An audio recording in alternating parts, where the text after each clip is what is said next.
நீங்கள் வந்து குழந்தைய வந்து உயிரோடைய பார்க்க முடியும் அப்படிங்கிற மாதிரி சொல்லிட்டாங்க. பிறந்த உடனே வந்து அந்த குழந்தைய இன்குபேட்டரில் கொண்டு போய் வச்சிடுறாங்க. நிறைய ட்ரிப்ஸ் இன்ஜெக்ஷன் அது இதுன்னு சொல்லிட்டு பிறந்த குழந்தை மேலே அவ்வளோ இது கிட்டத்தட்ட இவங்களை பார்க்கவே விடலை. ஏன்னா வந்து இப்போது நம்ம ஊர் அப்படிங்கும்போது அங்கே ஹாஸ்பிட்டல்ஸ் எல்லாம் ஒரு மாதிரி இருக்கும். ஆனால் இவங்களுக்கு டெலிவரி நடந்தது வந்து அமெரிக்காவில் யூஎஸ்ஏல தான் வந்து டெலிவரியே நடந்திருக்கு. அவங்க ஹஸ்பண்ட் அங்கே இருந்தனால இவங்களும் அங்கே தான் ஸ்டே பண்ணியிருந்திருக்காங்க. அங்கே தான் இவங்களுக்கு டெலிவரி நடந்திருக்கு.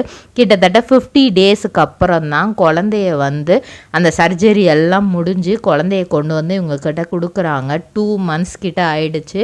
ஃபஸ்ட்டு டைம் தன்னோட குழந்தைய பார்க்குறாங்க. அப்படி பார்க்கும்போது பாக்கு மட்டை தயாரிக்கும் மிஷின் கிடைக்கும். அதற்கான ரா மெட்டீரியல்ஸையும் வருடம் முழுதும் நாங்களே சப்ளை செய்து வருகிறோம். நீங்கள் செய்யும் தட்டுகளை நாங்களே எடுத்துக்கொள்கிறோம். அதற்கான லோன் வசதியும் செய்து தருகிறோம்.